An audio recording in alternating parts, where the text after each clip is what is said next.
Hola, ¿cómo están? Muy buenas noches, bienvenidas, bienvenidos a CNN Prime. Hoy vamos a conversar con un diputado que está en medio de la polémica a raíz de las indicaciones por la ley de pesca respecto de si son o no animales sintientes, si fue bien o mal redactada esa indicación. Me refiero al diputado Jorge Brito, pero también del futuro del Frente Amplio, tarifas eléctricas, en fin, hay mucho que conversar hoy día en CNN Prime, así que vamos a estar con él en un contacto desde el Congreso. Una jornada súper noticiosa con distintas informaciones, así es que vamos de inmediato con los titulares de CNN Prime. La Corte Suprema deberá resolver la solicitud de remoción de 2 consejeros del INDH, la directora Consuelo Contreras y Francisco Ugaz.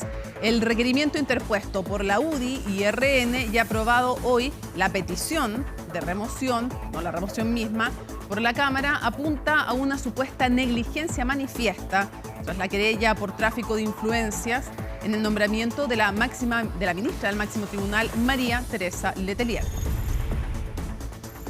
El penal Punta Peuco finalmente no se cerrará. La decisión la dio a conocer el ministro de Justicia, Luis Cordero, debido a la sobrepoblación que afecta al sistema penitenciario chileno. Mientras la oposición valoró el anuncio, en el oficialismo pidieron terminar con los eventuales privilegios que tendrían los condenados por violaciones a los derechos humanos. Y en temas internacionales, el poderoso huracán Beryl llegó a Jamaica en categoría 4. Producto del fenómeno, fuertes vientos y lluvias han azotado a la capital del país, Kingston. Se espera que pase por las Islas Caimanes este jueves, de hecho mañana a las 2 de la mañana, y que llegue el viernes a México. Y en el deporte, Alejandro Tavilo derrotó en 3 sets al británico Daniel Evans en la reanudación del partido que había sido suspendido la jornada de ayer. Ahora la primera raqueta nacional se va a medir ante el italiano Flavio Coppoli, número 48 del mundo, por la segunda ronda de Wimbledon. Todo eso y muchísimo más, aquí comienza CNN Prime.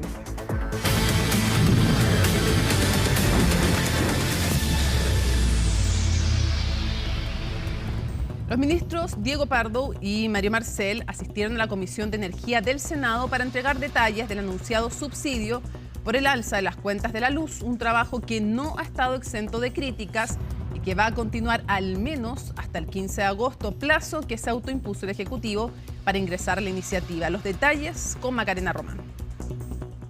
Hemos creado y vamos a implementar un mecanismo de estabilización del precio de la cuenta de la luz. Esa es parte de la respuesta de por qué ahora se aplica un alza en las tarifas de la luz. La segunda fue 2 años y medio después, bajo el actual mandato. Y por lo tanto, con eso, más o menos el 85-86% de las personas no van a tener, por lo menos este año 2022, más aumento en sus cuentas que la del IPC. Decisiones que en su momento fueron aprobadas por los respectivos gobiernos y Congreso, pero que ahora llegó el minuto de pagar. La deuda del Estado asciende a unos 6.000 millones de dólares, lo que provoca el alza que comenzó el 1 de julio. Por eso el Ejecutivo anunció un subsidio. El objetivo de política pública, que es, por un lado, triplicar la cobertura de este subsidio de 1,5 millones de hogares a cerca de 4,7 millones. Es decir, llegar al 40% de las viviendas más vulnerables del registro social de hogares.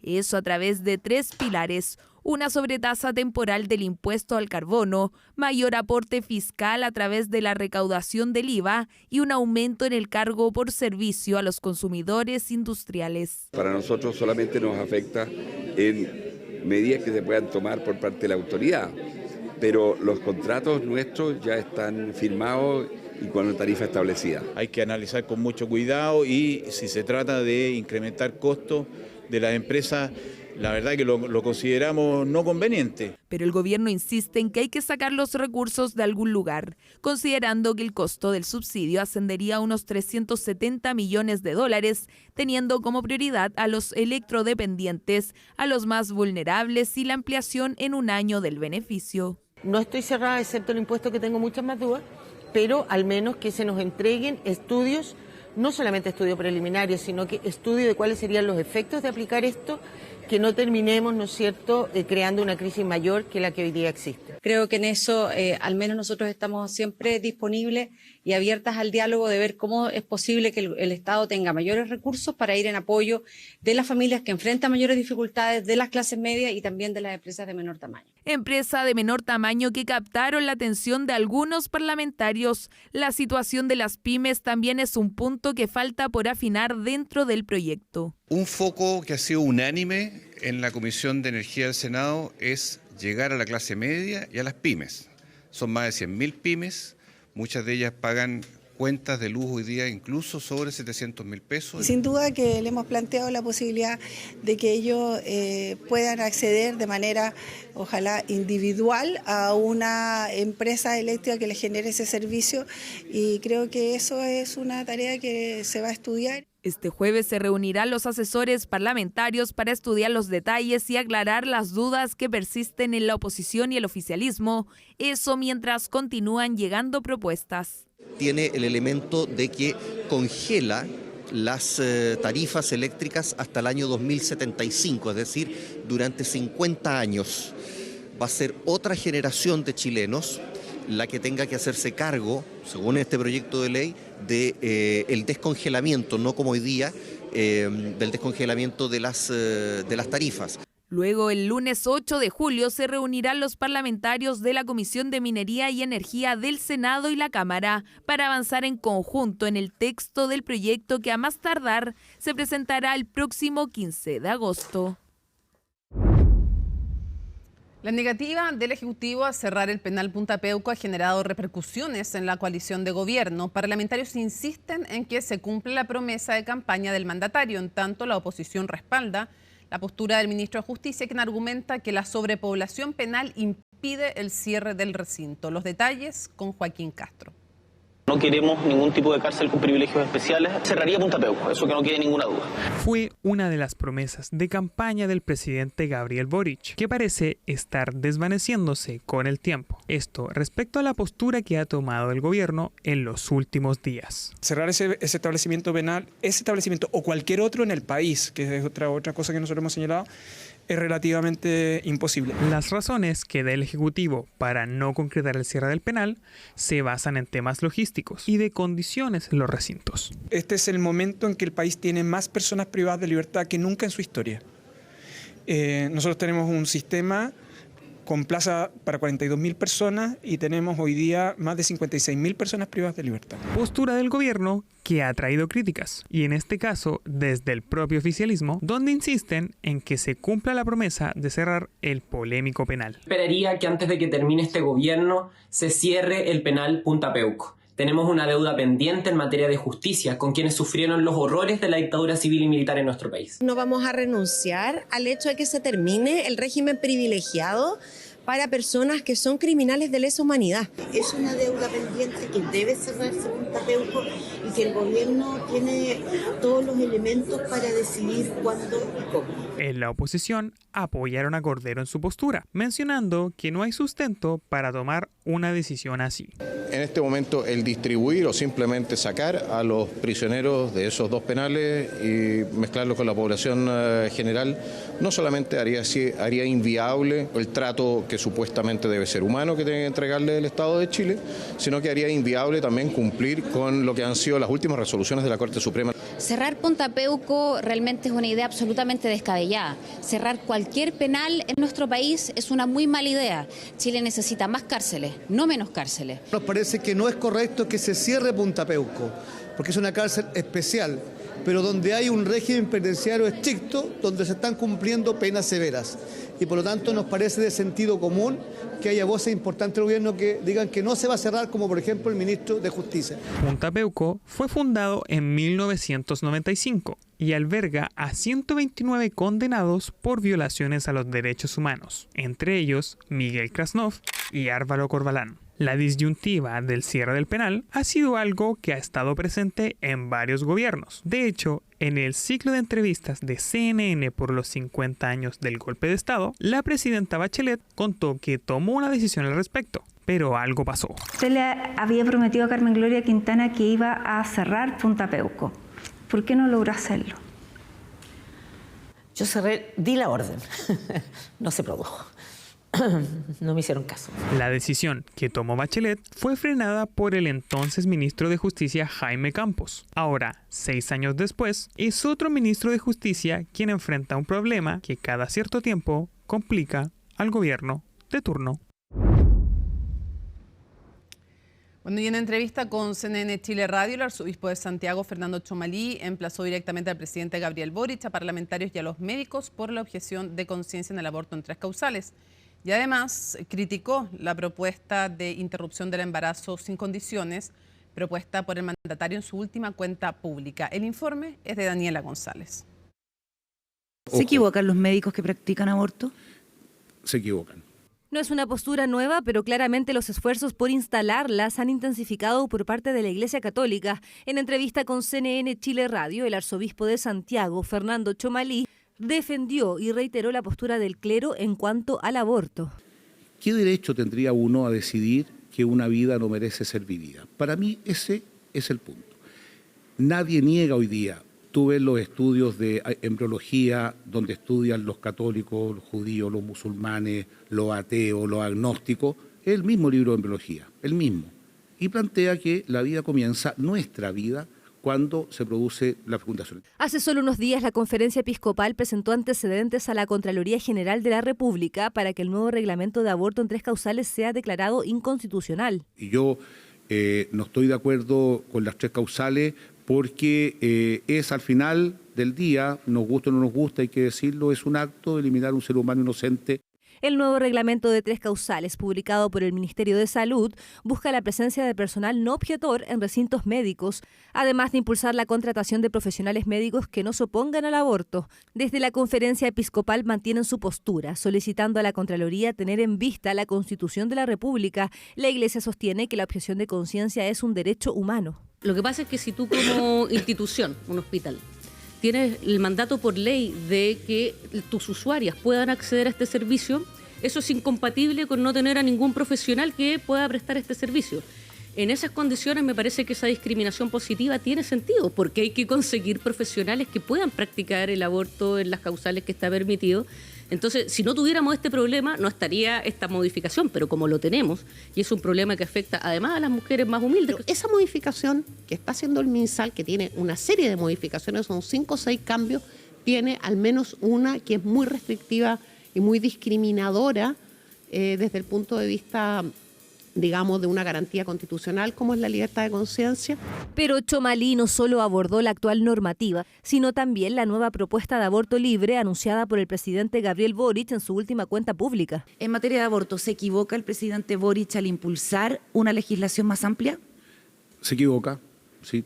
El máximo representante de la Iglesia en Chile enfatizó también que la clase política a menudo toma decisiones que no están en la línea de los valores cristianos. En sus palabras, en su afán por legislar sobre el aborto, muchas veces se alejan de la ética y de la defensa de la vida que promueve la Iglesia. Yo creo que efectivamente a veces los políticos, como los curas, nos equivocamos y que obviamente en los temas de aborto, yo por lo menos en lo personal, y creo que hacia la doctrina de la democracia cristiana durante toda su historia, el aborto libre no es parte de las cosas que nosotros creemos. Por su parte, la ministra de la Mujer, Antonia Orellana, declinó referirse al tema. Quería preguntarle cómo se toman las declaraciones del arzobispado.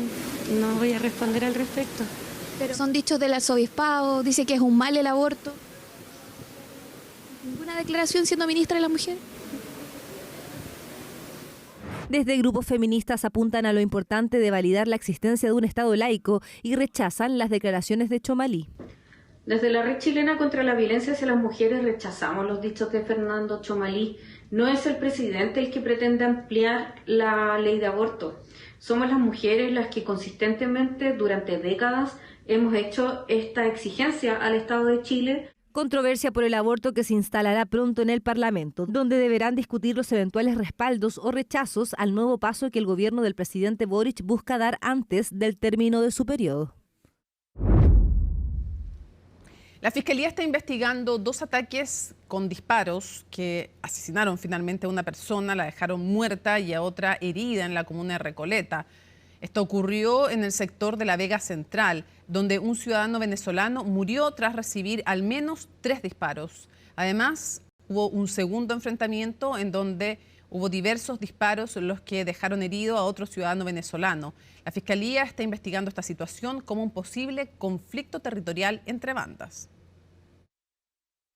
Ocurre un primer hecho donde un sujeto es herido a bala, un sujeto víctima de nacionalidad venezolana que mantiene situación irregular en el país, que recibe al menos 3 impactos balísticos en su cuerpo y termina falleciendo. Hay un segundo enfrentamiento donde participan en este caso 4 personas, todos varones, y donde hay nuevamente numerosos disparos, más de 14 resultados de vainas que son recogidas en el lugar, donde hay un segundo herido. Estamos investigando la situación de conflictos por temas territoriales entre sujetos de nacionalidad venezolana y dominicanos. Seguimos avanzando en otras materias, lo habíamos anunciado, vamos a conversar con el diputado del Frente Amplio, Jorge Brito. Diputado, muchísimas gracias por acompañarnos. Muchas gracias a ustedes por la oportunidad, saludos desde Valparaíso. A ver, contarle a la gente que nos está viendo que usted puso una indicación que ha generado mucha polémica en la ley de pesca. En ese contexto, yo lo primero, antes de hablar del contenido de la indicación, quisiera preguntarle a usted, ¿leyó bien la indicación antes de ponerla como indicación? Sí, de hecho fue parte del debate para incorporar principios de bienestar animal en la nueva legislación, pero esa indicación que ha sido la polémica, nosotros la presentamos en el mes de mayo. Esa indicación ha sido reformulada y ya fue discutida y votada el día de hoy en la Comisión de Pesca y fue rechazada. La indicación que fue votada era simplemente incorporar el principio de bienestar animal junto a otros principios en la nueva ley de pesca, que es un principio que está incorporado en la ley actual de acuicultura en Chile desde el año 2010 y que permitiría, por ejemplo, llevar adelante regulaciones sobre el descarte de la pesca industrial. Claro, pues, pero por ejemplo, diputado, lo detengo un segundito. Lo detengo un segundito, porque eso es, después le voy a preguntar en qué quedó ahora la indicación, pero antes vamos a lo que genera la polémica, porque esto tiene efectos políticos más allá de que termine siendo rechazado. Yo quiero leerla para quienes, porque no todos conocen este tema, entonces quienes nos están viendo, decía lo siguiente: el Estado establecerá mecanismos necesarios para garantizar el correcto manejo de los recursos hidrobiológicos sintientes en la pesca industrial. En todo momento se deberá respetar el estado físico y mental del animal, por lo que estará estrictamente prohibido generar estrés y dolor innecesario, tratarlos de forma cruel o prolongar su agonía. Y en otra parte, usted propone definir ser sintiente como animal acuático capaz de tener experiencias y reaccionar a estímulos externos de manera consciente, considerado por este hecho sujeto de consideración moral y de respeto. Entonces, yo quisiera preguntarle cómo se evalúa el sufrimiento de los peces o el estado mental de un molusco, porque es el contenido de la indicación. Ese es el contenido de la indicación inicial que fue reformulada. Por eso, de esa le estoy preguntando. Que daba para muy malas interpretaciones. Yo le quiero poner dos antecedentes primero, porque pareciera, y algunos han intentado esta polémica para impedir el avance de la nueva ley de pesca. No, pero yo le estoy preguntando por la indicación. Con la situación del diputado. Sí, pero es que es importante para mí porque quienes no nos conocen, pareciera que lo único que nos motiva sería promover esa indicación cuando yo como presidente de la Comisión de Pesca he recorrido 13 regiones del país. No, pues si después le voy a preguntar por la ley de pesca y por las acusaciones también a diputados de oposición de haber agarrado y le respondo como 200 indicaciones copiadas, copy-paste de zona pesca. Eso sí se lo voy a preguntar después, pero estoy primero con este tema. Y las que no son copy-paste aumentan las cuotas de las 7 familias. Está bien, pero después le voy a preguntar de aquello, pero separemos los temas, porque ese es otro tema. Yo le estoy preguntando en esto en que usted, en esta indicación que usted en un comienzo pone sobre la mesa, dice que hay que respetar el estado físico y mental del animal, y yo le pregunto cómo se puede evaluar el sufrimiento de los peces, el estado mental de un molusco, por ejemplo. O sea, ¿a qué apuntaba eso? Mire, o si lo lee ahora le parece disparatado.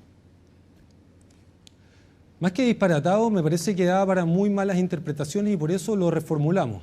Ahora, yendo a su pregunta, lo que nosotros hacemos es acoger distintas propuestas. En el caso, yo acogí una propuesta que se presentó acompañada de estudios científicos de la Universidad de Cambridge del año 2013, en donde reconocidos científicos como Stephen Hopkins señalan que justamente los peces y moluscos, al ser parte del reino animal, tienen sistema nervioso central y responden a estímulos, razón por la cual la traducción al español es que se les considera sintientes. ¿Cómo eso se lleva a la práctica? Se lleva de la siguiente manera. En la pesca es imposible no hacer sufrir a los animales porque son extraídos de su medio ambiente. Sin embargo, hacer sufrir de forma innecesaria nos parece que es una práctica que debiésemos evitar en la pesca en Chile, además considerando el estado de sobreexplotación de las pesquerías en nuestro mar. En ese caso es que nosotros queremos, por ejemplo, delimitar que cuando la pesca industrial de arrastre del bacalao captura un bacalao, pero por cada bacalao que captura decenas de otros peces que después termina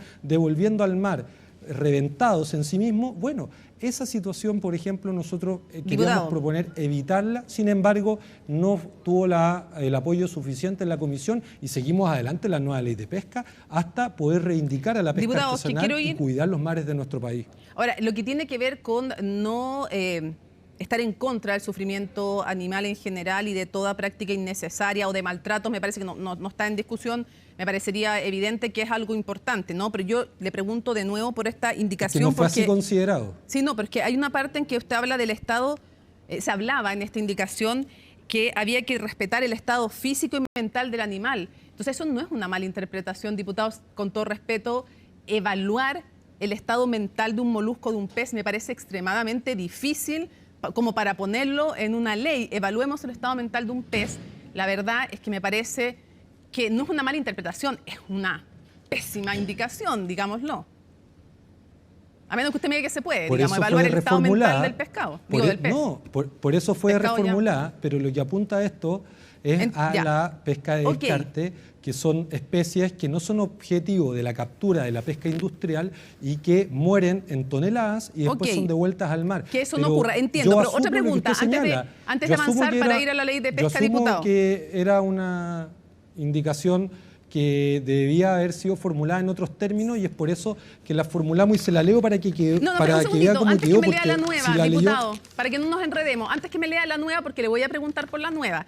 Pero antes que me lea la nueva, yo le insisto, yo no veo una mala interpretación, sino que veo una pésima redacción. Ahora, usted dice que... Así es, yo le pregunto, usted me dice que la leyó, no le pareció extraña en su momento, venía de una ONG... Sí, de hecho lo debatimos. Ya, pero pregunta, ¿es efectivo que viene de la ONG BEC, entiendo? Y esta, a la que usted cita, que tenía estudios científicos, es un estudio, y lo que leyó la persona, quiero leerlo porque eso es lo que también ha generado polémica, la persona cuando expone, y me llama la atención que a ustedes no les haya llamado la atención, dice, ¿qué tan consciente puede ser un pez?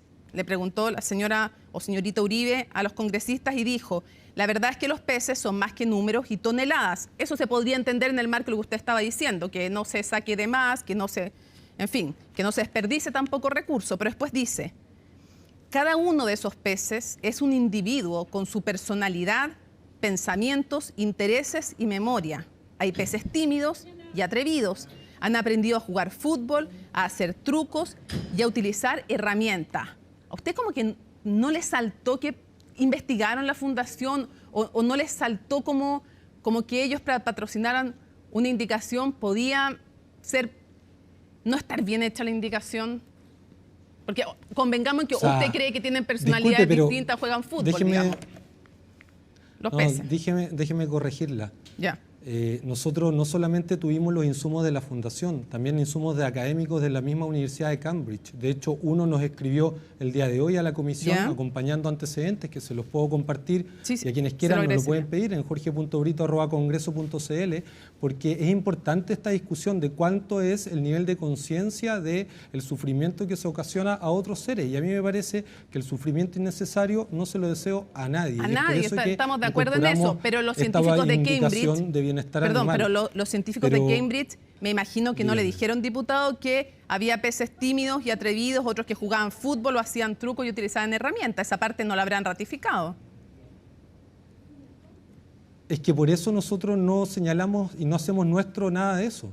Lo que yo hago propio son las indicaciones para mejorar la pesca artesanal, para mejorar la situación de las pesquerías y la evidencia científica en la toma de decisiones. Ustedes, si es que alguien cree que los peces son objetos, la verdad es que la ciencia dice lo contrario, pero yo no me tengo de ahí. La pesca artesanal hoy se está empobreciendo producto de la actual ley de pesca corrupta. Hemos hecho un trabajo impecable, transparente, de norte a sur, y queremos que esto se haga con toda la audiencia que sea necesario para que no haya dudas respecto a la legitimidad de la discusión. Las indicaciones que venían manchadas de la industria logramos identificarlas a tiempo y a diferencia del pasado, esto se advirtió y ya es de público conocimiento cuál es cada una de las indicaciones déjeme preguntarle que se van por a votar. eso, déjeme preguntarle por eso, pero antes quiero cerrar lo otro con un tema que es político y es, porque quiero ir a la ley de pesca y este tema que ustedes denunciaron también, ¿no? Respecto de diputados de la oposición. Quiero preguntar lo siguiente, yo quiero preguntarle si, porque ustedes dicen no son objetos los peces. A mí me parece obvio, son seres vivos, no son objetos, no son cosas, son seres vivos, me parece que es como lógico. Pero aparte de que usted concede que no era una buena indicación, yo quiero preguntarle si, porque Ignacio Briones también, exministro de Hacienda, dice, y después se preguntan por qué el desprestigio de una institución tan relevante como el Congreso. Entonces yo le pregunto, quiero saber si usted concede que episodios como estos, por un lado, pueden desprestigiar la labor parlamentaria en alguna medida y segundo, este tipo de redacciones si no refuerzan la idea o las acusaciones que les hacen desde la oposición de ser de alguna manera una izquierda woke. Y usted sabe a lo que me refiero con aquello, entonces quiero preguntarle, más allá de que no haya sido su objetivo. No sé. Una izquierda que se preocupa de repente de temas que no son los prioritarios para la ciudadanía, que proteger, podrían decirle, y lo han dicho durante el día, que proteger la salud o el estado mental de un pez no es prioridad para un ciudadano o por una ciudadana. A eso me refiero. Si usted no cree que puede haber un desprestigio político con esto. Mire, Mónica, sin duda nadie es monedita de oro para caerle bien a todos, pero aquí hay algo que creo que es un hecho y es realidad, y es que desde que trabajo en asuntos públicos, antes de ser diputado, hemos denunciado una legislación hecha a la medida de 7 familias. Hoy día tenemos un partido político, el mismo que pertenece al diputado Badilla, con una diputada y un senador condenados por corrupción en la tramitación de la ley Longueira. Y si ese no es un hecho que el señor Briones considere que desprestigia a la política, bueno, si él considera hay que considerar la evidencia científica como propuesta, ni siquiera es un fanatismo, sino un insumo, una propuesta, ver hasta dónde se puede avanzar. No se podía avanzar mucho. Hoy día fue la votación de la propuesta indicación nueva, que no me permitió señalársela, pero sí, le dice que la bienestar leyera. animal. La actividad pesquera, dice así, la actividad pesquera deberá contemplar normas que resguarden el bienestar animal y procedimientos que eviten el sufrimiento innecesario. Parece Esta como norma fue indiscutible, rechazada con... Parece indiscutible, pero fue rechazada. Fui el único voto a favor. Ya. Y lo que ocurre es que pareciera que los parlamentarios seguían más por las interpretaciones de Twitter, de las redes sociales y no por la evidencia que se da en la misma comisión. Diputado, quiero llevarlo a la ley de pesca y a la denuncia que ustedes hicieron. Quiero preguntarle sobre esa denuncia que ustedes hicieron. Me disculpa si no sé exactamente el número, creo que son 200 o 211, usted lo decía, pero quiero preguntarle, yo le voy a poner el argumento que da la contraparte, usted me dice qué le responde usted. El diputado Bobadilla, entre otros, decían estas 200 y tantas indicaciones que están textuales desde este informe o paper, o como se le quiera llamar, de Zona Pesca, que es parte interesada evidentemente en la legislación, no es grave porque se ha sabido, es de público conocimiento y el informe es público, por lo tanto coincidía con lo que pensábamos, tomamos eso y lo pusimos. ¿Qué responde usted? El diputado ahí ha sido el principal defensor de las 7 familias de la pesca industrial en este Congreso. Hemos sido testigos cómo se ha opuesto férreamente a cada una de las mejoras para la pesca artesanal. Yo impulsé el fin al arrastre para la jibia y el diputado Bobadilla señala un montón de afirmaciones que no son ciertas respecto a la aprobación de esa ley, y eso ha significado que muchísimos pescadores artesanales de la zona central de nuestro país se mantienen gracias a la jibia, que está saliendo individuos de 20 kilos cuando antes salía de menos de 1 kilo, y que el precio en nuestra región de Valparaíso se paga 650 pesos el kilo. Esa situación ha permitido que las caletas que hace 2 meses no pescan merluza común, puedan sobrevivir. ¿Y por qué no pescan? Porque 2 buques de pesca industrial depredan el 60% de la merluza común en todo el mar de Chile, mientras 15.000 pescadores artesanales tienen que competir por ese otro 40% restante. Que hoy día tenemos una situación en la cual el diputado Bobadilla ha sido el principal opositor a la nueva ley de pesca, y no porque yo lo diga, sino porque él mismo lo ha señalado en la Comisión de Pesca y de forma pública. Él ha hecho... Sí, él ha hecho del apoyo a las 7 familias su trabajo político. ¿Usted cree, para no malentenderlo y no yo interpretarlo, usted cree que el diputado Bobadilla, o usted está acusando que el diputado Bobadilla legisla en favor de los intereses de las grandes pesqueras y no de lo que él cree que es bueno para el país? Sin duda. O puede que haya compatibilidad entre lo que él cree que es bueno para el país y los intereses de las 7 familias. Porque si es que hay algo que hay que reconocerle es que no descansa por defender esos intereses. De hecho, en la comisión ha sido bastante difícil, pero en democracia, en un lugar, tenemos que escucharnos con respeto y decidir, como lo señala el reglamento, votando, y eso es lo que he procurado hacer como presidente de la Comisión de Pesca. Pero en la actual ley de pesca, o no se tiene, por ejemplo, considerada la soberanía de Chile en torno a los ecosistemas marinos. Eso se perdió en la tramitación. Yo no era diputado, pero seguí la discusión.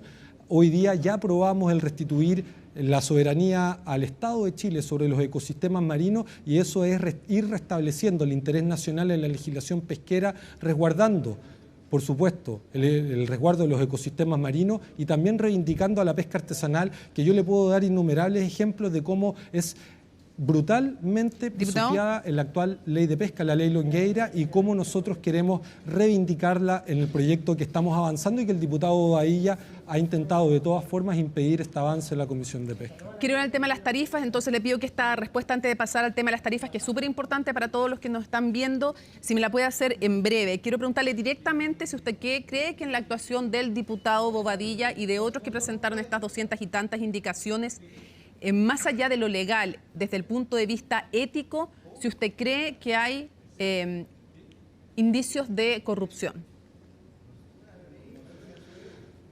Algo huele mal, y le hemos pedido al diputado Bobadilla que abra su correo electrónico, su WhatsApp y su cuenta bancaria.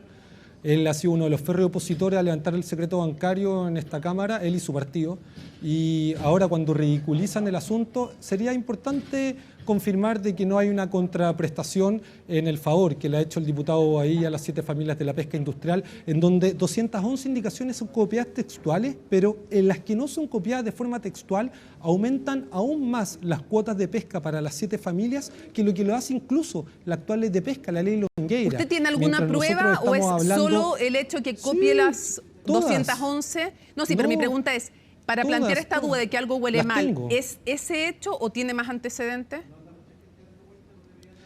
El diputado Bobadilla señala, por ejemplo, que en pesquerías donde la industria, en la ley Longueira, concentra el 80% de la cuota de captura, como la sardina común o la anchoveta, va a pasar a ser un 86%, cuando en realidad el proyecto del gobierno lo que hace es que disminuye de 80 a 20% y aumenta a los pescadores artesanales de 20 a 80. Ese criterio de redistribución, que en este Congreso Nacional es mayoría, por eso se aprobó la idea de legislar la nueva ley de pesca, el diputado Bobadilla se atreve a ir más allá incluso, más allá de lo que el mismo señor Longueira se atrevió en el año 2012. Por eso me atrevo a señalar a ciencia cierta y no solamente una especulación de que el diputado Bobadilla trabaja para las 7 familias de la pesca industrial, y acá en el Congreso Nacional debemos resguardar el interés de la nación. Y el interés de la nación, a mi entender, quiere decir con restablecer la soberanía, cuidar los ecosistemas y reivindicar a la pesca artesanal. En el ratito que nos queda lo llevo al tema de las tarifas. Me gustaría hacerle 2 preguntas en uno. ¿Cómo votó usted cuando,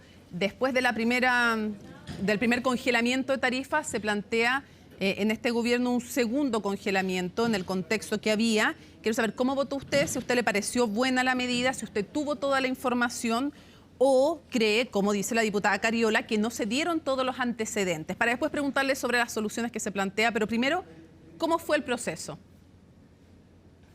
Bueno, yo estuve participando y estuve muy preocupado. En el mes de abril, de hecho, sostuvimos varias reuniones con el ministro Pardow frente a esta materia, y a mí los antecedentes los tuve siempre a disposición. Yo no comparto lo que se acaba de señalar. Ahí se nos advertía, de hecho, que iban a subir las tarifas en un 150% si es que no aprobábamos la ley de estabilización.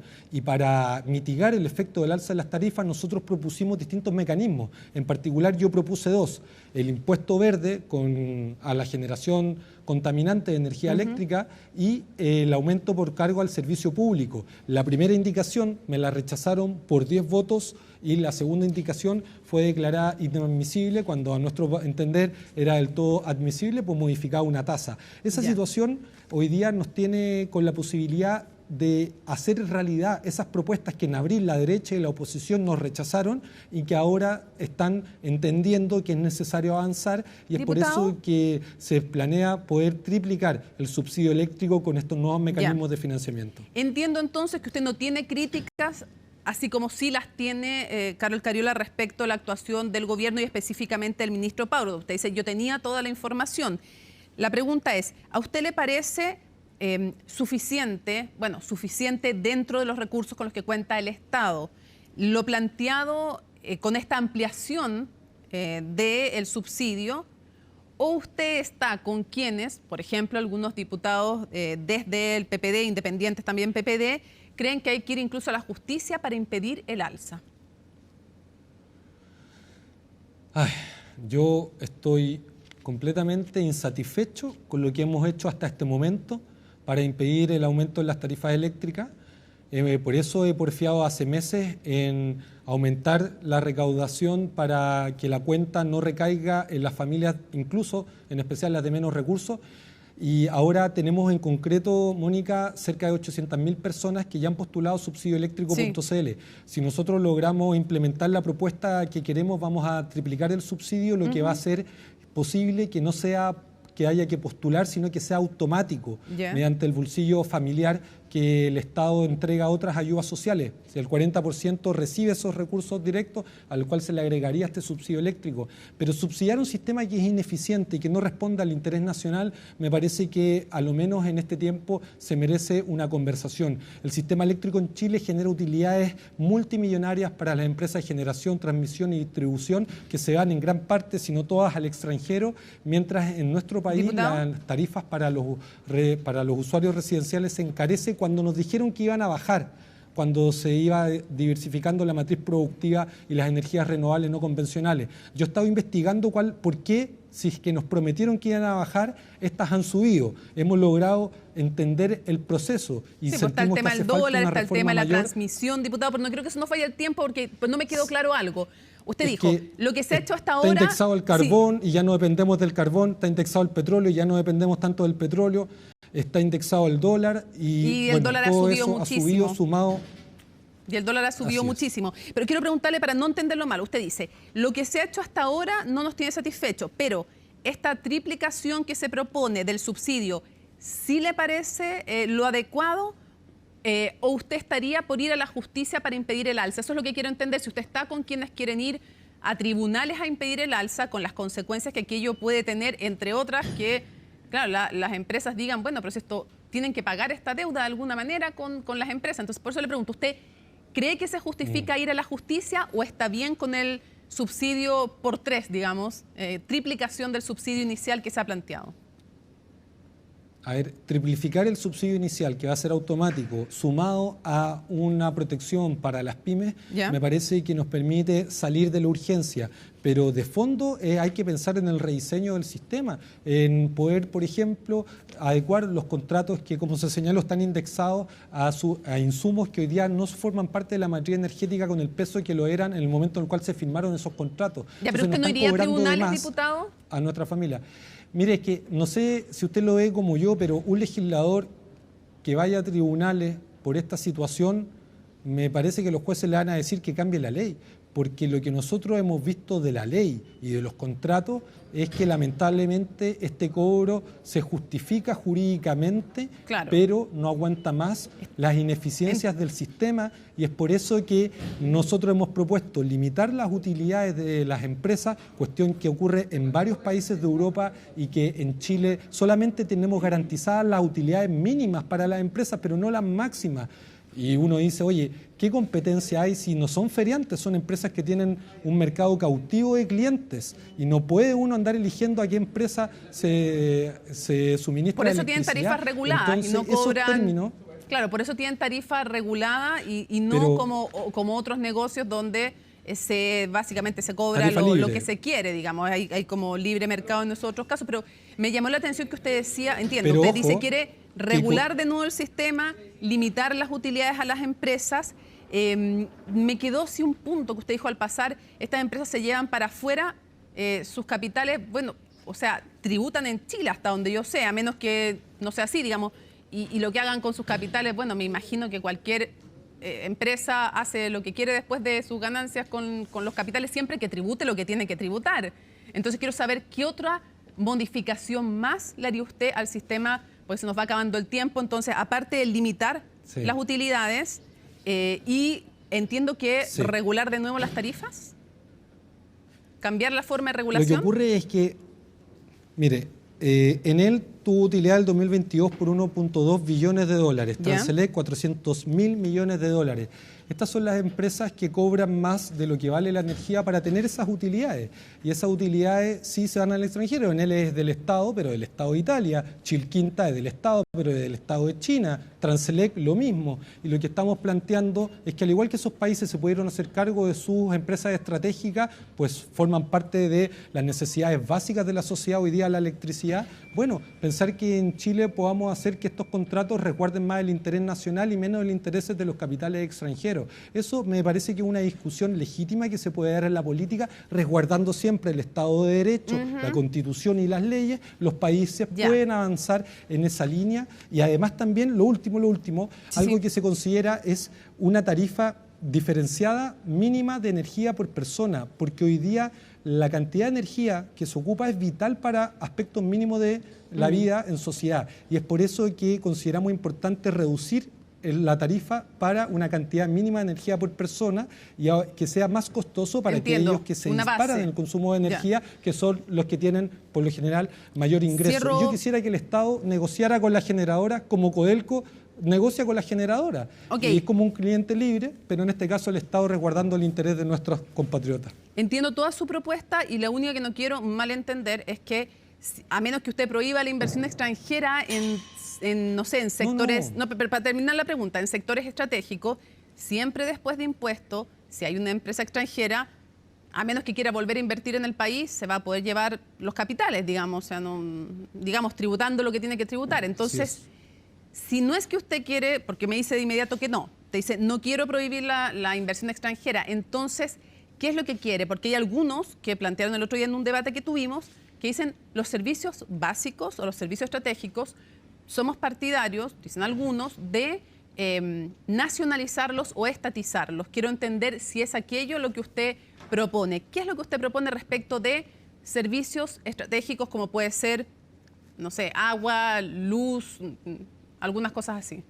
Para cerrar, porque ahora sí que se nos acabó el tiempo. Mire, simplemente que resguarden el interés nacional. Hay distintos mecanismos. El que usted señaló es uno, la reapropiación social de las empresas estratégicas, como puede ser simplemente delimitar las utilidades, renegociar los contratos, pero no aguanta más, estimada Mónica, que el sistema eléctrico al final esté cortándole la electricidad a familias que no tienen para pagar una tarifa que es más, muchísimo más de lo que cuesta realmente la electricidad, cuando en realidad es un aspecto tan fundamental para la vida, para desenvolverse en sociedad. Es por eso que es la posibilidad, va a ser la que mayor viabilidad política tenga en ese momento. Yo no descarto ninguna, pero hoy día tenemos a empresas públicas de Colombia, de Italia, de España, de China, de Canadá, de Estados Unidos, haciéndose cargo de nuestros servicios básicos donde trabaja mano de obra nacional. Tampoco es que los trabajadores vengan de afuera, porque en Chile tenemos las capacidades técnicas, tenemos los ingenieros, hace falta que el Estado de Chile resguarde de mejor manera el interés nacional. No descarto tampoco entonces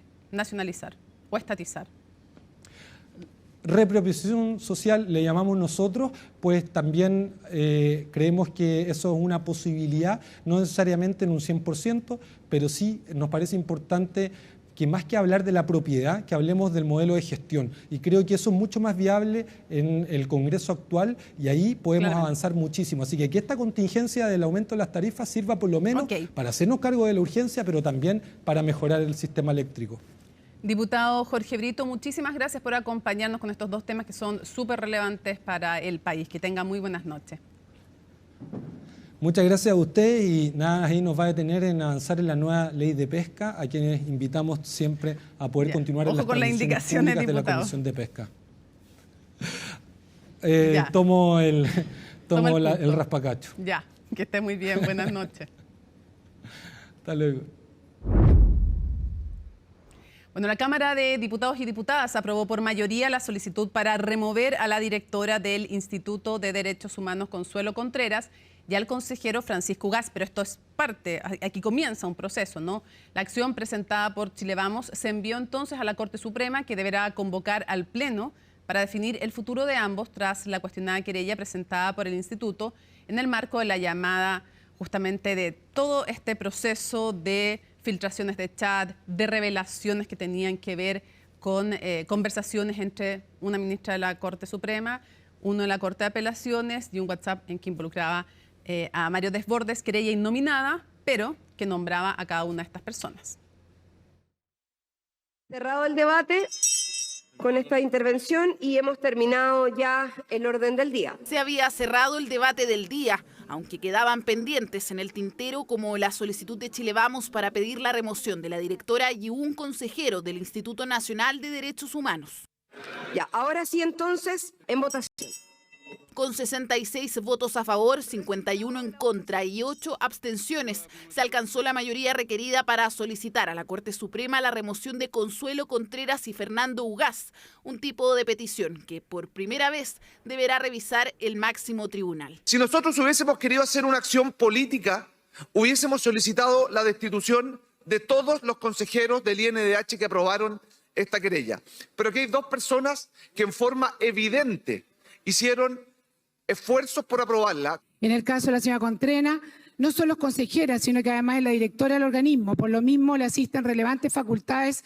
Por su parte, el señor Ugaz es abogado querellante, particular en la misma causa de Operación Topógrafo. En la llamada Operación Topógrafo, donde indagan posible espionaje del ejército, se abrió una causa, donde el INDH presentó una querella por presunto tráfico de influencias a raíz de la filtración de mensajes del ex juez Juan Antonio Poblete, en los cuales solicita apoyo al exministro Mario Desbordes para impulsar el nombramiento de María Teresa Letelier en la Corte Suprema. Lamentamos la decisión que hoy día tomó la Cámara de Diputados. Tenemos la convicción de que las querellas presentadas han sido realizadas en el legítimo uso de nuestras facultades, que tenemos un mandato amplio. Pese a que la acción judicial no iba dirigida a alguien específico, Desbordes apuntó a fines políticos y presentó un recurso al 7º Juzgado de Garantía, que la declaró inadmisible. Además, se querelló contra 6 consejeros del INDH por prevaricación. La gravedad de lo que acaba de ocurrir acá tiene que ver con una acción política dirigida de intervencionismo de la derecha para salvar al señor Mario Desbordes. Todo lo demás es mentira. No estamos haciendo una acción contra el INDH, estamos haciendo una acción contra los consejeros que actuaron fuera del ámbito de sus competencias, que lo hicieron con implicancias, que lo hicieron con intereses creados. Nosotros vamos a defender la imparcialidad y el actuar del INDH. Chile Vamos se basó en la ley que permite la remoción de algún integrante del INDH, solo si esta es declarada por la Corte Suprema a solicitud del presidente de la República o la Cámara de Diputados, bajo una de 2 causales: negligencia manifiesta o incapacidad declarada. Las y los parlamentarios pueden hacer una solicitud a la sala de la Cámara de Diputados y Diputadas para hacer llegar antecedentes a la Corte Suprema en función de la causal de remoción de negligencia manifiesta por parte de consejeros y consejeras del Instituto Nacional de Derechos Humanos. En el pleno de cada lunes, el máximo tribunal tomará conocimiento de la información enviada por la Cámara de Diputados y, al tratarse de un hecho inédito, determinarán el procedimiento a seguir sobre la causal de remoción por negligencia manifiesta. La causal es relativamente conocida. De hecho, solo para ejemplificar, es el debate que está en la solicitud de remoción del fiscal Armendari. Es una discusión jurídica y que corresponde a los diputados requerentes acreditar en qué consiste esa negligencia manifiesta. La Corte Suprema deberá pedir los informes a las partes involucradas y así citar al Pleno, que decidirá por mayoría absoluta si removerá o no al consejero Francisco Ugaz y a la directora del INDH, Consuelo Contreras. A días de conocer la nómina de candidatos de Chile Vamos, el Partido Republicano presentó su carta para competir por la alcaldía de Maipú. El general en retiro de Carabineros, Enrique Baseletti, buscará arrebatar al municipio Tomás Bodanovich, una comuna donde en la oposición pretendían definir a un abanderado a través de encuestas, lo que quedó sin efecto tras el anuncio de los republicanos. Colomba Eichholz con el informe. Queríamos compartir con ustedes una gran noticia particularmente para los vecinos de Maipú. Así comenzó el anuncio en la sede del Partido Republicano. Reunida la directiva de la colectividad liderada por Arturo Esquella, procedieron a entregar un nuevo nombre para competir en las elecciones municipales y de gobernadores de octubre. Esta vez para una de las comunas emblemáticas de la región metropolitana, actualmente administrada por el Frente Amplista Tomás Bodanovich. Los vecinos de Maipú han sufrido mucho de ser de las comunas más golpeadas con el narcotráfico, con el crimen organizado, con la delincuencia. Creemos que la persona indicada para hacer un cambio sustantivo y devolverle la seguridad y la tranquilidad a los vecinos de Maipú es precisamente Enrique Basaletti. Si hubiese sido otra comuna, lo más probable es que no era aceptado un desafío de esta naturaleza. No es una tarea fácil, es un gran contrincante político y además porque en verdad que creo tener las competencias para hacerlo distinto, porque a la luz de los datos, la comuna de Maipú hoy día está en un nivel bastante precario en materia de seguridad. Y la trayectoria del ex uniformado sería la más idónea para liderar el municipio, dicen desde el partido fundado por José Antonio Kast, donde en el último tiempo han contado con la colaboración del exdirector de apoyo y operaciones policiales durante el estallido social en los equipos programáticos del conglomerado en materia de seguridad. Es un buen nombre y yo creo que lo que tenemos que hacer acá es ponernos de acuerdo no en una o en dos comunas, es ponernos de acuerdo en todo Chile. Yo valoro que se empiecen a transparentar algunos nombres, ojalá nos dijeran al tiro quiénes son todos sus candidatos, así como lo hicimos desde Chile Vamos, para poder, desde ese esfuerzo unitario, poder darle a Chile candidaturas únicas que nos permitan derrotar a la izquierda en octubre. Situación que se ha tornado cuesta arriba para la oposición por la falta de acuerdos transversales respecto a las candidaturas que los partidos han presentado, especialmente en comunas de interés que hoy administra el oficialismo, como Recoleta, donde los republicanos ratificaron a su secretaria general Ruth Hurtado, pero que en Chile Vamos aún no han apoyado, y la arremetida del concejal Felipe Cruz, quien se inscribió como candidato independiente con apoyo de figuras de Renovación Nacional, vendría a tensar aún más las negociaciones. Es una candidatura que responde también tristemente a la descoordinación de los partidos de oposición. Y yo espero de corazón que esta situación pueda ser remediada y esta candidatura y esta inscripción sirva para construir esa unidad tan necesaria. Ha existido una pésima negociación. Lo lamentable es que la única autoridad de Recoleta de derecha es Felipe Cruz. Y Renovación Nacional, lamentablemente, la directiva no nos ha escuchado y ha obligado efectivamente a inscribir esta candidatura independiente. Factor que eventualmente podría significar una dispersión de votos en el sector, como ocurrió en la misma elección en 2012, comicios en los que venció Daniel Jadwe con 20.502 votos, mientras que la candidata de la UDI, Sol Letelier, obtuvo 9.369 y el independiente Gonzalo Cornejo un total de 18.197, suma que hubiera vencido a quien se convirtió en alcalde por 3 periodos consecutivos. Lamentamos que hayan estos descuelgues luego de que el mismo Chile Vamos ha anunciado que no va a apoyar esa candidatura. Lamentamos estas descoordinaciones o incoherencias, en definitiva, de un conglomerado que pretende gobernar Chile y no logre mantener alineadas o disciplinadas a las personas que pertenecieron a sus filas. El llamado que hacen desde el Partido Republicano a Chile Vamos es a reflexionar en los próximos días para apoyar las postulaciones competitivas que ha presentado el conglomerado liderado por Arturo Esquella, el que ha concentrado candidaturas en aproximadamente 60 comunas y en todas las regiones del país. Bueno, y esto es un nuevo golpe para el bolsillo de las familias. En más de 7% subirían los gastos comunes, producto del aumento del salario mínimo de 500.000 pesos y del alza en las cuentas de la luz. ¿Cuáles son las comunas más afectadas? Natalia Muñoz nos lo cuenta. Estamos pagando cercano a los 400.000 pesos. Roberto vive en un edificio de Providencia, paga casi un sueldo mínimo de gastos comunes. Ahora con el alza de las tarifas eléctricas el monto subirá aún más. Escuche bien, en promedio sería 3,6% a nivel nacional. Si ya es difícil pagar esas cantidades, realmente si llegamos, quizás vamos a llegar alrededor de los 500.000 pesos y eso es una brutalidad. El consumo de los ascensores, todo lo que es las luminarias, todo eso. Dentro de ese consumo está en promedio más o menos un 8%. Por ejemplo, un gasto común promedio de un edificio promedio está en torno a los 10 millones, por lo tanto son cerca de 800.000 pesos que se paga en luz. En los sectores más ponientes, la componente de electricidad es mucho más alta que en los sectores más orientes. El centro de la capital tendría mayores alzas, 3,9% en promedio según el portal edifito.com. Pero no son solo las cuentas de la luz las que subieron a partir del 1 de julio, también el salario mínimo a 500.000 pesos. Eso va a pegar en torno a un 4%. O sea, tenemos dos ítems, que es cuentas de la luz y salario mínimo, que sumado entonces, en promedio, empezaría con los gastos comunes desde este mes, 7,6%. Considerando un aumento específicamente en la tarifa eléctrica de un 35%. Esto puede ser cerca de 1 millón de pesos, para que lo tengamos en cuenta. Ahora, no es que cada persona va a pagar 1 millón de pesos en su gasto común, todo esto se prorratea, pero consideremos que vamos a tener un leve aumento tanto por la tarifa eléctrica como por el salario mínimo. Aumento cercano al 7,6% que se verá reflejado en los gastos comunes de agosto y que las personas resienten. Pago entre 100 y 120, dependiendo de la fecha. Pagábamos menos, ahora pagamos un poco más y es más que nada por el tema del salario mínimo. Los espacios comunes, donde más se usa electricidad. Y sobre todo los edificios más antiguos son los que tienen más problemas.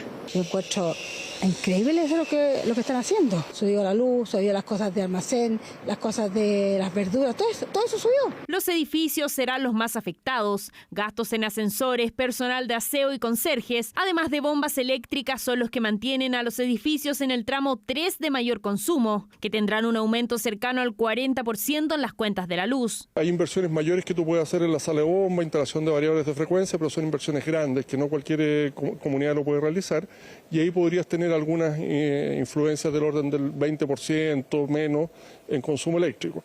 Entonces tú no tienes mucho que hacer respecto al impacto final. Los gastos comunes han subido en promedio cerca de 7% en un año según Comunidad Feliz. La Cisterna y La Florida son las comunas con mayores aumentos. En promedio se pagaron 127.000 pesos mensuales en el primer trimestre de este año. Los que más van a ver un efecto son los edificios de pocos departamentos porque este mismo aumento no se puede repartir entre tantas personas. Las comunas de La Florida, La Cisterna, Ñuñoa y Providencia eran las que principalmente tenían aumentos sobre el 12%. En promedio la región metropolitana fue del 7%, pero esas tenían aumento. Si bien la capital concentra la mayor cantidad de edificios, existen regiones donde el alza de la tarifa eléctrica será mayor y por ende también afectará los gastos comunes. En la Araucanía subirán más de 5,7%, le sigue Ñuble y O'Higgins. Todas estas cosas sumadas probablemente van a significar que la inflación no baje por debajo del 4,5% este año. Y además tengamos una reducción en el crecimiento en los próximos trimestres. Tal como lo ha señalado el Banco Central, esto va a generar un efecto inflacionario, lo que significa que a final de año vamos a tener una inflación en torno al 4,2% y el próximo año cercano al 3,6%. Esto es una mala noticia para el bolsillo de los chilenos. Para los gastos comunes hay otro problema, la morosidad. Como suele suceder, los que siempre cumplen también se llevarán el peso de esta importante alza. 9 de la noche con 27 minutos. Junto a Alicia Contreras revisamos todas las informaciones internacionales. ¿Cómo estás? Buenas noches. Muy bien, ¿y tú, Mónica? Muy bien. Partimos con una noticia que ya veníamos adelantando desde ayer, este huracán Beryl que ya tocó las costas de Jamaica. Lo hizo en la categoría 4 de 5, pero de todas maneras ya en su paso por el Caribe ha dejado al menos 7 muertos. Ahora se dirige a México, pero ¿por qué es tan poderoso este huracán y por qué es tan inusual? Lo vemos en la nota de Laura Soto.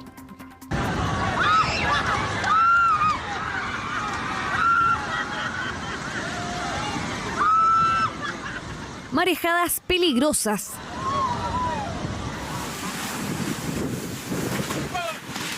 Vientos de hasta 240 kilómetros por hora. Son parte de los estragos que hasta ahora ha dejado el paso del huracán Beryl por el Caribe. Naciones insulares como Granada, San Vicente y las Granadinas y Barbados sintieron el impacto directo de este fenómeno, que en ese momento atravesaba la categoría 4 en la escala de Saffir-Simpson, una intensidad nunca antes vista en el Océano Atlántico para el mes de junio. Ver este nivel de destrucción es casi como el Armagedón, daños casi totales o destrucción de todos los edificios, destrucción y devastación total de la agricultura, destrucción completa y total del entorno natural. Literalmente no queda vegetación en ningún lugar de la isla de Carriacou. La isla de Carriacou en Granada fue una de las más afectadas. Ahí tocó tierra el lunes por la mañana para luego continuar su trayecto hacia el Golfo de México. Unas horas después, el huracán entró en categoría 5, la mayor de la escala, lo que significa vientos de más de 250 kilómetros por hora. El pic de la temporada de huracanes es en septiembre, y claro, en septiembre es muy probable que podamos encontrar huracanes de alta intensidad. Lo que tenemos en esta situación es un caso excepcional, particular y sorpresivo a la vez, que es un huracán categoría 5 al comienzo de julio. Eso es un récord, nunca había sucedido antes. Sí han habido huracanes categoría 5 en julio, pero en la segunda mitad de julio. Beryl se originó el martes de la semana pasada como tormenta tropical en el Océano Atlántico, en las cercanías de África. Luego comenzó a avanzar a gran velocidad hacia el Caribe y ya el fin de semana se convirtió en huracán. A eso de las 3 de la tarde, hora local, el fenómeno ya había alcanzado el sur de Jamaica con categoría 4. Es difícil mantenerse de pie porque los vientos están pegando con demasiada fuerza. Esto empezó en el transcurso de la tarde y ha seguido en la última hora. Hemos podido ver cómo el edificio fue arrancado el techo de este edificio fue arrancado por la fuerza del viento. La nación insular no es ajena a este tipo de fenómenos. Sin embargo, han pasado casi 12 años desde la última vez que el país sufrió daños importantes por un huracán. Y el más destructivo en su historia ocurrió en 1988, el cual dejó 45 fallecidos. Beryl podría ser el más intenso desde aquel fenómeno. Lo que más nos preocupa es Jamaica, donde esperamos que vientos huracanados devastadores, mareas de tempestad potencialmente mortales y olas dañinas se extiendan por la isla en las próximas horas y continúen hasta esta noche. También está en vigor una orden de evacuación para las zonas propensas a inundaciones y deslizamientos de tierra, las zonas al nivel del mar o por debajo y las zonas cercanas a barrancos o cursos de agua. Las altas temperaturas del Atlántico, especialmente en las zonas donde se originan los huracanes, explican por qué estos fenómenos más intensos se están adelantando este año. Las temperaturas en este momento en esas zonas del Atlántico están entre 2 a 3 grados sobre lo normal. En este momento estamos viendo lo que es normal en septiembre. Sabemos que hay una base de calentamiento global, hay un delta del Niño, pero hay otro porcentaje que todavía se está averiguando qué fue lo que no fue, digamos, proyectado para alcanzar estas altas temperaturas. Lo que ocurre en estos momentos es un adelanto de la intensidad que podrían alcanzar los huracanes cuando lleguen al pic de su temporada. Ahora se espera que Beryl baje su intensidad en los siguientes días y que toque tierra en algún punto de la península de Yucatán entre el jueves por la noche y el viernes por la mañana. Hay que ver entonces las consecuencias que va a tener por su paso en Jamaica durante la noche este huracán Beryl, y ya lo decía Laura, se está debilitando a medida que va recorriendo, y se espera que las próximas horas entre jueves y viernes llegue a México, a la península del Yucatán. Seguimos ahora en Estados Unidos en la carrera presidencial, porque hoy se conoció información importante respecto del futuro de la candidatura de Joe Biden, quien fue bastante cuestionado por su bajo desempeño en el debate presidencial, y hoy se conoció que le dijo a un aliado que los próximos días van a ser claves para salvar el futuro de su candidatura presidencial. Esto lo informó primero el New York Times y después esta fuente también habló con CNN. Acá dijo que Biden está consciente de que las encuestas están mal, que la recaudación de fondos también está mal y que las entrevistas no están dando el resultado que se quiere. Eso sí, hoy día también se reunió con gobernadores demócratas en la Casa Blanca, donde insistió que va a dar la pelea y que va a vencer a Donald Trump. Hoy día, por supuesto, la pregunta fue a la secretaria de prensa de la Casa Blanca si es que va o no, si es que está analizando dimitir, bajar su candidatura, y ella dice absolutamente no. Revisemos lo que dijo la secretaria de prensa de la Casa Blanca. Absolutely not. Por supuesto que no, y también lo han escuchado directamente desde el equipo de campaña. Lo que puedo decir es que el presidente está avanzando como presidente. Está avanzando con su campaña y esta ha sido muy, muy clara al respecto. Esto es lo que puedo hablar y lo que puedo decir. Y ese es el enfoque del presidente. El enfoque del presidente es cómo continúa haciendo ese trabajo, y cualquier cosa que escuchemos o que se informe es absolutamente falsa. Este viernes entonces es la entrevista a la cadena ABC, donde se espera entonces si es que va a decir algo Joe Biden. Mañana también es el Día de la Independencia en Estados Unidos, el 4 de julio. Hay que ver si es que pasa algo. Estamos todos atentos, todos los medios internacionales también, a lo que pase con Biden. Lo que pasa es que además ya han sido varias las filtraciones y las fuentes que, sin dar nombre, sostienen además que estos episodios no han sido solo el del debate, sino que han sido cada vez más recurrentes y que van creciendo y acumulándose en el tiempo. Hay que ver qué pasa. Y terminamos con estas imágenes de este volcán Etna en Italia. Mira, entró en erupción. Este volcán que se encuentra en Sicilia es uno de los volcanes a mayor altura que hay en Europa, y entró en erupción y generó esta lava, este cráter, esta lava que va, esta cascada de lava, esa era la palabra que estaba buscando. Cascada de lava. Cascada de lava en este cráter vorágine del volcán Etna. Hay turistas que se acercaron a ver a una distancia segura y que pueden ver esta erupción de este volcán en Italia. ¿Qué te parecen estas imágenes? Impresionantes. No, la imagen es impresionante. Yo no me acerco ni a kilómetros de este volcán. No, por ningún motivo de elegir. La veo mejor acá en CNN Chile. En el comentario internacional. Sí, me parece. Y de lava entonces, Alicia, pero vino como el volcán Etna, vino la Alicia. Nos vamos juntas a la pausa entonces. Muchas gracias por toda la información internacional. Pausa y regresamos. Atención, porque hoy día además es noche de conexión global. Estados Unidos y Francia, elecciones claves para la democracia mundial, las vamos a analizar en profundidad. Pausa y regresamos.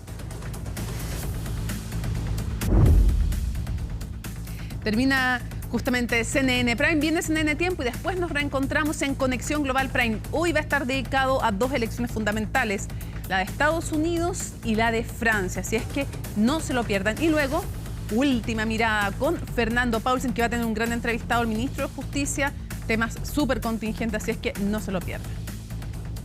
Miércoles 3 de julio, así estuvo nuestro país y el mundo.